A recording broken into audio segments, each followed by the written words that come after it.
In this video, we're going to talk about a fast, efficient, but relatively unknown method of resistance welding called capacitor discharge, or CD welding.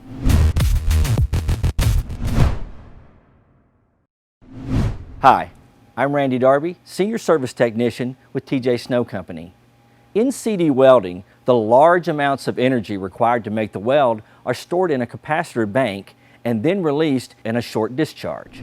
This method of energy storage allows us to make repeatable welds, but in very short weld times, without being affected by line voltage fluctuations, as opposed to more traditional methods of resistance welding, such as AC or MFDC. The weld energy is released extremely fast, around 8 milliseconds, with high peak currents giving the CD welding process great adjustability over multiple materials.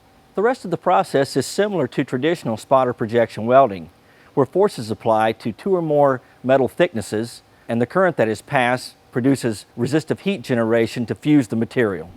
It should be noted that while a case can be made for very targeted applications with regard to spot welding, capacitor discharge welding is predominantly used in projection welding, where the lion's share of applications exist. Releasing such a high amount of current for such a short period of time offers multiple advantages when compared to more traditional resistance welding. The CD process is great for welding copper or other highly conductive precious metals that require larger amounts of current to create enough heat to make the weld. The shorter weld times can have a dramatic effect in reducing the heat effective zone in and around the surrounding weld.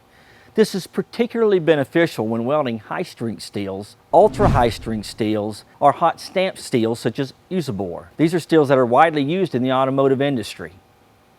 Because of the shorter weld time, we can count on extended electrode life and tooling life by as much as 10 times. Since you only have to recharge the capacitors, CD systems have much less draw on power distribution networks and as a result require smaller breakers, typically around 50 to 100 amps, as compared to more traditional methods of resistance welding which require as little as 200, 400, or maybe 600 or even 800 amp service. Finally, when compared to other welding methods, we find overall capacitor discharge is a much cleaner, greener way of joining metals.